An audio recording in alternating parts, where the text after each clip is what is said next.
네, 여러분 반갑습니다. 빅토익 적중 특강의 이용재입니다. 자, 2017년 8월 27일 토익 정기고사를 대비하는 저희 빅토익 적중 특강을 다시 한번 여러분과 함께 진행하게 되었습니다. 심혈을 기울여서 준비한 만큼 꼭 좋은 결과 얻으시길 바라겠습니다. 자, 오늘 준비된 문제 같이 확인해 보도록 할게요. 자, 첫 번째 문제. 항상 모든 문제의 출발은 선택지 분석부터 시작이 되어야 됩니다. 선택지들은 요 뒤쪽에 나와 있는 단어들의 형태적인 차이점만 보이고 있죠. 이런 문제들을 우리는 품사 구별 문제라고 합니다. 품사 구별 문제는요. 빈칸의 앞쪽과 뒤쪽의 일부 단어들만 확인하면 바로 정답을 골라낼 수가 있는데 이 비동사가 나와 있죠. 과거형 동사 was가 나와 있어요. 비동사는 대표적인 이형식 동사로 형용사와의 결합성을 보이고 있는 단어입니다. 근데 빈칸 뒤쪽에 hi, 형용사 이미 나와 있어요. 비동사와 형용사가 결합이 된 상태인데 그 가운데 빈칸이 뚫려 있다는 얘기는 뒤에 나와 있는 누군가를 수식하기 위해서 빈칸이 마련됐다는 얘기겠죠. 자, 출제 의도. 형용사를 수식할 수 있는 품사는 누구일까? 어떻게 생겼을까? 바로 ly가 붙어있는 부사가 정답이겠죠. 자, 주의사항은 비동사 바로 뒤쪽만 확인하시고 바로 정답을 형용사로 고르지 않도록 주의해 주시기 바라요. 두 번째 문제. 역시 단어들은 비슷한 형태를 보이고 있기 때문에 해석적인 요구가 필요하지 않다는 것이겠죠. 자, 비동사 뒤에 또 나왔습니다. 그럼 형용사가 또 정답된다는 건데 비동사 이 빈칸 뒤쪽에 이제 형용사가 없잖아요. 그럼 이럴 때는 이 빈칸에 형용사가 들어갈 수 있다라는 것입니다. 자, 여러분들 동사 뒤쪽에 ed나 ing가 붙은 것을 우리는 분사라고 불러요. 근데 이 분사가 기능상 형용사의 기능을 수행한다는 거죠. 그런데 비동사와 과거분사가 결합되면 우리는 이것을 수동태라는 이름으로 부르기도 하고요. 비동사와 ing가 결합하면 이건 진행형이라고도 부르는데 다른 말로 이제 능동태라고도 할 수 있습니다. 수동태가 아닌 건 다 능동태이기 때문이겠죠. 그러면 여러분 두 가지 점을 한번 여러분들에게 보여드리겠습니다. 데드라인, 마감 시한이죠. extend는 연장시키다는 뜻입니다. 마감 시한을 연장시키는 건 그 누군가가 하는 것이지 데드라인이 할 수 있는 건 아니에요. 그 다음에 두 번째는요. by가 나왔다면 보통 어떤 태와 주로 결합이 될 것인가. 그동안 많이 봐왔던 by와의 결합성을 보이는 것은 바로 수동태라는 점도 다 아셨을 겁니다. 정답으로 C번이죠. 자, 101번과 102번 문제가 둘 다 비동사 뒤쪽에 빈칸이었지만 하나는 부사가 정답, 하나는 분사가 정답. 이렇게 문제가 빈칸의 위치는 같습니다만 정답이 차별화되게 보일 수 있다는 점을 다시 한번 정리해 볼 필요가 있겠죠. 다음 문제입니다. 대명사들은 우리가 보통 격이 중요합니다. 격이라고 하는 것은 문장 내의 위치를 말하는 것인데 빈칸 앞에는 전치사 of가 있고요. 뒤쪽에는 명사가 있습니다. 자, 주의사항을 한번 정리를 해드린다면 전치사 뒤쪽에 빈칸이 있다면 일단은 목적격이 그 위치에 해당되는데 이때 전제 조건이 있습니다. 뒤에는 다른 명사가 안 보여야 목적격이 가능합니다. 그런데 전치사가 있고 빈칸이 있어요. 근데 요번에 이제 명사가 이렇게 있다면 이때는 전치사에게 우선순위가 부여되는 것이 아니라 명사를 먼저 우선순위로 두고 명사 앞에 사용하는 소유격의 정답이 된다는 얘기겠죠. 역시 전치사 뒤쪽에 빈칸이라는 공통점은 있습니다만 빈칸 뒤쪽의 명사의 유무에 따라서 문제의 정답이 달라질 수 있는 문제입니다.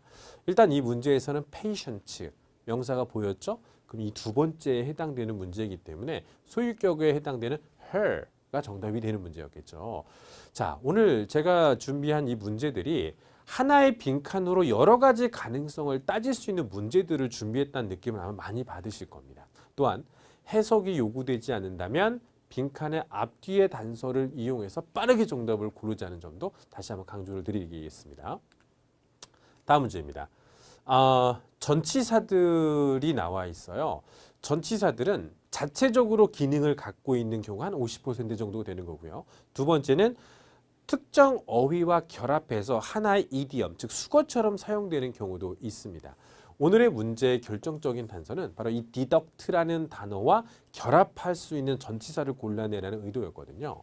이 deduct라는 단어가 우리나라 말로 어떤 특정한 돈을 어디에서 빼가는다는 뜻이에요. 인출하다는 뜻인 겁니다. 그래서 디덕트 다음에 무언가를 빼가다, 어디로부터 이렇게 원래 자주 사용되는 어법을 갖고 있습니다. 그래서 이것을 만약에 수동태로 바꾸게 된다면 A be deducted from B 이런 식으로 결합이 되는 구조겠죠. 답은 A번입니다. 로밍 차지, 로밍 요금이 12월 12일 당신의 다음 그 청구서 거기에서 우리가 돈을 빼내 갈 것이라는 얘기죠. 그 날짜가 되게 되면요. 이 문제를 틀리신 분들은요. 이렇게 고민을 하셔야 될 것 같습니다. 평소에 from이라는 단어를 여러분들이 모를 거라고 생각 안 하셨죠. from은 뭐뭐로부터인데 나 이 단어 아는 단어야 라고 생각할 수 있었겠습니다만 정답을 고르지 못했다는 것은 from 자체만의 문제가 아니었다는 겁니다. 바로 주변에 자주 어울리는 단어들과 결합될 수 있는 이걸 부분에 대해서 내가 많이 약했구나. 그럼 앞으로의 학습 방법을 이쪽으로 좀 끌고 나가셔야 되겠죠. 결합성을 보이는 수거들을 오늘부터 자주 외워놓자라는 것이죠. 다음 문제 보겠습니다. 선택지가 동사 디스플레이를 중심으로 여러 가지 형태적인 변화를 보이고 있습니다. 문장에 여러분 컴마가 없는 경우는 어순의 변화가 없다는 간접적인 증거이고요. 이 more than 60 paintings까지가 이제 주어가 되겠죠. 근데 아무리 찾아도 우리가 원하는 동사가 아직 나오지 않았습니다. 그렇다면 동사가 정답이 돼야 될 텐데 ing 붙은 단어를 동사라고 부르지 않기 때문에 일단 가볍게 오답을 제거해 주시고 나머지 단어들의 차이점을 한번 생각해 봤더니 자, 이렇게 s가 붙어 있는 것은 단수 주어라고 하죠. 수적인 측면. 그럼 이렇게 두 개는 복수가 되겠죠. s가 안 붙었기 때문에. 그리고 C번과 D번의 차이점은 능동태와 수동태라는 차이점을 보이고 있습니다. 결국 이 문제는요. 동사의 수일치와 능수동태 이 두 가지를 다 따져봐야 정답을 골라낼 수 있다는 얘기인데 일단 여러분 수일치는 주어의 그 역할이 있다는 거 알고 계시죠? paintings, 주어 자리에 s가 붙었다면 동사 자리에 붙는 것은 안 됩니다. 능동태와 수동태를 구별하는 방법은 해석과 목적어 유무 이 정도를 가볍게 보시면 되거든요. 여러분 그림이 직접 전시를 할 수 있는 주체인가요? 아니겠죠. 두 번째, 빈칸 뒤쪽에 목적어가 없다는 얘기는 수동태라는 것을 나타내는 간접적인 증거라는 것이죠. 정답은 D번이 되겠죠. 제가 이 문제를 풀기 위해서 중간에 나머지 안 읽은 단어들이 얼마나 많은지를 한번 생각해 보시기 바랍니다. 즉 효율적인 정답을 고르는 연습이 여러분에겐 필요하겠다는 것이겠죠. 다음 문제 보겠습니다. 비동사가 오늘 계속해서 여러분들 앞에 많이 보이고 있습니다. 비동사는 형용사 혹은 분사와의 결합을 자랑하는 단어다라는 것입니다. 근데 지금 여러분 enough란 단어가 어떤 분사인지를 모르면 이 문제를 풀기가 조금 까다롭습니다. 두 가지 경우를 한번 나눠볼까요? enough가 형용사라고 생각하시는 분들은 비동사 뒤에 형용사가 이미 나왔으니까 정답은 부사일 것이다 라고 생각하는 일부가 계실 것이고 아무리 봐도 enough는 형용사가 아닌 것 같아. 그러면 그런 생각을 하시는 분은 이 빈칸의 정답이 부사가 될 것이다. 이렇게 이제 생각할 수 있어야 된다는 얘기겠죠.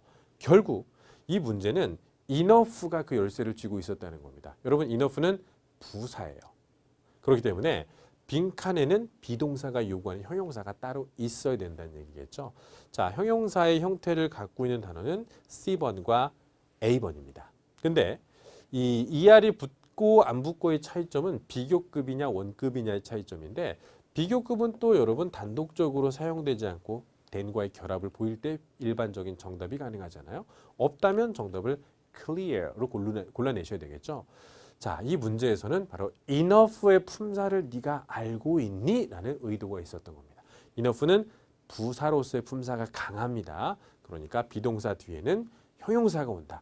그리고 여기에서 그치지 마시고 읽어보세요. 이게 내 몸이 기억할 수 있도록 많이 입으로 되뇌이는 습관이 정답을 고를 때 몸이 기억해서 정답을 고를 수도 있거든요. 그래서 be clear enough to, be clear enough to 이렇게 몇 번 읽어보시면 내가 언젠가 한번 되뇌었던 것이 정답에서 익숙하게 느껴질 때가 있습니다. 다음 문제 보겠습니다. 이 문제에서는요, 이 find라는 동사에 여러분들 좀 주의를 기울이실 필요가 있습니다. 사실 토익에서 형식이 1형식부터 5형식까지 대단히 많이 있잖아요. 근데 1, 2, 3, 4 형식 중에서 제일 많은 형식의 이 포지션을 차지하고 있는 동사는 사실 3형식입니다. 그러니까 100 중에서 90% 정도는 다 3형식이에요. 그러니까 이걸 다 외우는 건 불가능하겠죠. 뭐 사전을 다 외워야 되는 그런 현상과 거의 비슷하기 때문이겠죠. 그러면 나머지 1, 2, 4, 5 형식은 10% 미만이에요. 이 정도는 우리가 외워둘 필요가 있다는 겁니다. 오늘 시험에서 자주 출제되는 5형식 동사 4인방을 여러분들에게 소개해 드리겠습니다. 그동안 시험에서 제일 자주 나왔던 4인방이 make, find, keep, consider. 저희 빅토익이 빅데이터에 우리가 그 기반을 두고 문제들을 제작하고 또 많은 책들을 저술하지 않았습니까? 그동안 토익에서 5형식 나왔다? 그렇다면 이 정도의 동사들이 가장 큰 빈출을 보였다는 겁니다. 그러면 적어도 find란 동사가 나왔다면 이제부터는 찾다, 알아내다라는 의미보다는 5형식이란 특징을 한 번 더 적용하시면은 find가 1차원적이 아닌 의미와 형식까지 생각하는 다소 3차원적인 학습이 가능하게 되면서 정답을 골라내기 좀 편하겠죠. 5형식이면 목적어 다음에 형용사가 와야 되는 게 5형식의 특징이잖아요. 목적격 보호 자리에 형용사의 형태를 갖고 있는 건 A, B, L로 끝나는 바로 C번이 되는 거겠죠. 다음 문제. 이런 문제들이 나오게 되면 많은 분들이 좀 어려워하시더라고요. 이런 단어들을 이제 부정대명사라고 부르는데 일단 여러분들에게 이 단어들에 대한 분석을 좀 해드릴게요. 디아더라는 단어는 정해진, 정관사를 썼으니까 정해진 하나 가리킬 때 쓰는 겁니다. 대상이 하나일 때. 어나더는 여기 보시면은 여러분 부정관사 보이시죠? 정해지지 않은 하나예요. 그 다음에 other라는 단어는 그냥 다른이란 뜻을 갖고 있는 형용사입니다.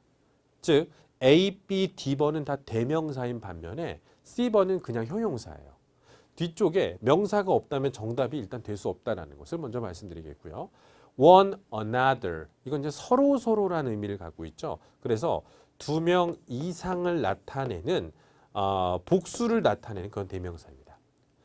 처음에는 이 선택지를 봤을 때 의미적으로 접근을 하려고 하셨겠지만 제가 지금 적은 것의 차이점들을 보니까 가리키는 대상이 하나인지 2개 이상인지를 이용해야지 정답을 골라낼 수 있겠구나.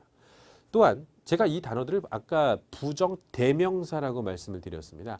대명사는 뭐죠? 앞에 나와 있는 명사를 대신 받는 기능인 겁니다. 문장을 보시면요. 한 달에 한 번씩 열리는 화상회의는요. 아주 좋은 방법입니다. 직원들이 여러 회사의 다른 지역에 있는 직원들이 아이디어를 공유할 수 있다. 직원들이 서로 공유할 수 있다. 앞에 나온 단어가 복수라면 서로라는 의미를 갖고 있는 복수의 느낌의 D번의 one another를 정답으로 골라내야 되겠죠. 중요한 건 서로라는 의미를 골라낸 게 아니라 복수라는 것을 받았다는 느낌으로 정답을 골라내셔야 된다는 것입니다. 다음 문제. the most. 보통 이러면 이제 최상급이라는 느낌인데 뒤에 나오는 course가 명사이기 때문에 이 안에 들어가는 품사는 일단 형용사가 되어야 되겠죠. 형용사의 최상급이구나. 일단 형용사적인 형태를 찾아봐야 되겠어요. 오늘 제가 정말 많이 말씀드린 부분이 뭐였습니까? 분사는 형용사의 기능이다. ing와 ed, 능동과 수동의 차이점을 막 따져야 될 것처럼 보입니다만 이 단어들은 예외적입니다. 태어날 때부터 하나의 형태만 고수하는 예외적인 분사예요. 바로 오늘의 정답은 demanding이라는 단어인데요. 이 단어가 우리나라 말로 어려운이라는 의미예요. 근데 그냥 어려운 게 아니라 요구하는 게 많아서 어렵다는 의미의 demanding이라는 단어가 될 것입니다. 그럼 이 단어는요. 그냥 여기다가 어려운 이렇게 외우는 건 의미가 없겠죠. 선생님, 분사는 원래 능동과 수동을 따져서만 정답이 가능하지만 이처럼 태어날 때부터 ing 혹은 ed의 형태가 고정된 단어로 출제되는 나머지 단어들도 있습니까? 있겠죠. 자, 저희 빅토익 RC 스타트와 빅토익 또 베이직이라는 과정에 분사편을 참조하시면은 이러한 애초부터 ing와 ed 형태가 고정된 단어들의 여러 가지 빅데이터가 준비되어 있습니다. 한번 참조해 보시면 도움이 될 것 같아요. 정답은 B번입니다. demanded라는 단어 자체가 고정된 형태로 쓰이지 않는다는 것이죠. 항상 demanding이에요. 알겠죠? 다음 문제. 오늘 단어들의 의미를 구별할 때 단어 자체의 의미보다는 주변 단어와 결합이 좋은 단어가 정답이 많이 됐던 지금 패턴을 여러분들과 함께 학습하고 있었는데요. 오늘도 마찬가지예요. 이 상황에서 쓰는 단어는 항상 한 단어밖에 안 된다는 것이죠. I apologize for writing to you. 당신에게 이렇게 글을 쓰게 되어서 사과를 드립니다. 너무너무 빠르게. 그러니까 이 텀을 좀 주고 뭔가 말을 해야 되는데 너무나 긴급하게 텀을 너무나 적게 주고 당신한테 편지를 쓴 거죠. 갑작스럽게 연락드려서 죄송해요. 이런 느낌 정도일 겁니다. 바로 요 앞에 나와 있는 이러한 단어와 어울리는 단어는 딱 하나밖에 없습니다. On such short notice.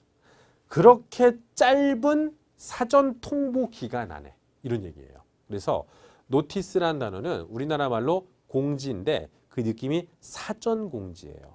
그래서 이 단어와 어울리는 표현법 오늘 두 가지만 정리해 드리겠습니다. Until further notice. 추후 통보가 있을 때까지라고 하는 아주 자주 쓰이는 표현법이고요. 두 번째가 on such short notice. 짧은 틈, 그러니까 갑작스럽게라는 느낌을 갖고 있을 때는 on such short notice라고 쓸 수 있다는 것이죠. 다음 문제입니다. 이 문제에서 여러분 가장 중요한 점을 하나 말씀드릴까요? 바로 컴마입니다. 우리가 주어 동사를 포함한 주절이라는 것을 갖다 놓고 컴마가 있을 때가 보일 때가 있고요. 주어 동사가 나오고 컴마가 없이 바로 빈칸이 뜰 때가 있습니다. 그러면 여러분 이 두 개의 구조 중에서 어느 쪽을 더 많이 보셨나요? 10중 8구 이쪽이 훨씬 더 많아요. 그럼 이 부분에는 정답률이 굉장히 다양하게 많이 보입니다. 투부정사가 나올 때도 있고요. 전치사가 나올 때도 있고요. 그 다음에 뭐 접속사가 나올 때도 있고요. 되게 많은 구조들이 사실 가능합니다. 왜요? 대부분이 다 이렇게 쓰이기 때문에. 그런데 주절 뒤에 컴마가 오는 경우는 뒤에 나온 내용과 앞에 나온 내용을 약간 분리시키고 독립시키겠다는 의도가 있어요. 요럴 때는 이 안에 들어가는 정답이 굉장히 제한적입니다. 바로 분사 구문 중에서 ing 형태를 붙인 현재 분사 구문만이 정답률에 굉장히 제한적으로 가능하고요. 의미는 동시적인 상황을 나타내고 있다는 것으로 기억해 주셔야 됩니다. 그래서 이 문제를 풀 때는요. 하나씩 다 읽다가 보는 것이 아니라 제가 몇 번 강조했었죠. 하나의 문제를 풀 때는 그 문제 안에 컴마가 있냐 없냐를 좀 주의 깊게 봐주시라고요. 컴마가 결정적인 역할을 할 때가 굉장히 많거든요. 있어? 바로 빈칸이야? 컴마가 찍히는 건 익숙치 않고 흔치 않은 일인데 요거 이용해서 정답 고를 때는 바로 ing 골라내야 되겠구나. 이렇게 생각해 보시면 빨리 풀 수 있을 거예요. 다음 문제. 이 단어들은요, 우리가 흔히 이제 관계사라고 부르는 단어들입니다. 관계사라고 부르는 단어들은 대부분 선행사라는 것을 다 가져야 관계사라는 말을 쓸 수가 있는데 빈칸의 위치상 선행사가 위치하지 않았다는 것을 확인할 수 있었습니다. 자, 그렇다면 이 문제의 의도는 무엇인가요? 관계 대명사 중에서 선행사가 없이 사용할 수 있는 단어가 혹시 있을까? 수험생인 여러분들 혹시 그거 아니? 이 문제의 의도가 있었던 거죠. 많이 들어보셨겠지만 what이라는 관계 대명사는요. 우리나라 말로 뭐뭐하는 것이라는 정도의 해석이 되면서 선행사를 절대 가질 수 없다라는 것으로 유명한 단어잖아요. 해석도 What is surprising about Mr. Lewis's resignation? 루이스가 사임한 것에 대해서 놀라운 것은 정도가 되겠죠. What 하면 그동안은 무엇 이것만 떠오르셨다면 의문문이 아닌 이상 what이 보이면 가장 강력한 틀은 선행사가 없다는 점을 확인해 주셔야 됩니다. 다음 문제. 사실 이 문제는 이 빈칸의 위치가요. 기부라는 동사를 이용해서 뭔가에 변형되는 형태를 물어봤다면 동사 자리쯤에 보통 물어봐야 되지 않을까요? 주어 보이고 기부가 들어갈 쯤에 이런 형태가 보였다면 주다 뭐 이런 느낌으로 생각할 수 있을 것 같은데 생뚱맞게 문장의 첫 자리에 빈칸이 뚫렸다는 것이죠. 그리고 빈칸 뒤쪽에 이렇게 명사 하나밖에 안 나와 있어요. 그렇다면 여러분들은 이 문제가 주다 받다라는 그런 느낌이 아닌 기부의 예외적인 형태를 물어보는 문제가 아니었을까라는 의심을 한번 해보실 필요가 있다는 얘기죠. 바로 이 given이라는 단어가 considering 이라는 의미를 갖고 있으며 우리말로는 뭐뭇을 고려해 볼 때라는 의미를 갖고 있고 품사로는 전치사예요.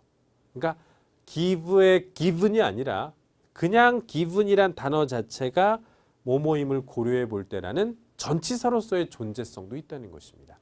해석도 볼게요. Complaints from the customer. 고객들로부터 불만의 수가 그렇게 많은 점을 고려해 볼 때 정도 해석이 되는 거겠죠. 알아두세요. 애초부터 분사의 형태로 태어난 전치사들이 있습니다. 기분도 전치사, considering도 전치사. 그 밖에 여러분 뭐 regarding 이런 단어들도 이제 about의 의미를 갖고 있는 전치사잖아요. 그럼 또 여러분들이 궁금하시겠죠. 선생님, 분사의 형태를 갖고 있는 전치사들이 이거 말고 또 있습니까? 그렇죠. 빅토리아 RC 스타트와 빅토리아 RC 베이직이라는 과정의 전치사 편을 찾아가 보시면 또한 다양한 전치사들이 빅데이터에 맞게 또 정리되어 있습니다. 참고를 부탁드리겠습니다. 다음 문제 보겠습니다. 이 단어들의 공통점, 전치사입니다. 근데 전치사는 여러분 의미보다 더 중요한 게 사실 기능이거든요. 오늘의 정답인 except for를 먼저 이 문제는 연역법적으로 한번 가볼게요. 정답을 보여드리고 풀이하는 과정으로 한번 가보겠습니다.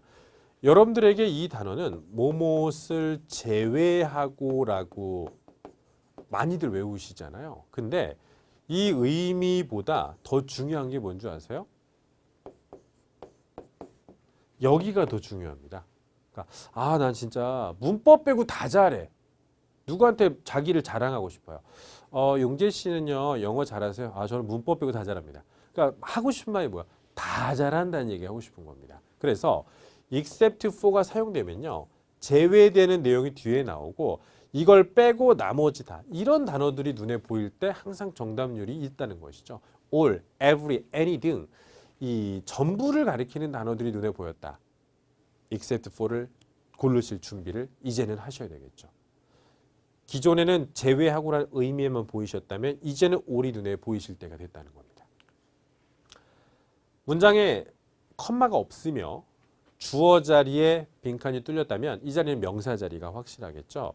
그러면 명사는 이렇게 두 단어입니다. S가 붙었으니까 수도 똑같아요. 그럼 차이점 볼까요? subscriber는 정기 구독을 하는 사람을 뜻하는 거고요. subscriptions는 정기 구독이라는 행위를 가리키는 거겠죠. 그러면 특정 잡지에 정기 구독을 하는 사람일지 정기 구독 행위일지를 나타내는 건 주어를 보충 설명해주는 이 서술어 부분에 그 해결책이 있다는 것입니다. renewed or cancelled, 갱신하거나 취소하는 것은 정기 구독이라는 행위에 해당되는 단어지 사람을 갱신하거나 취소하지는 않지 않습니까? 정답은 subscriptions가 되겠죠. 자, 이 문제에서는요.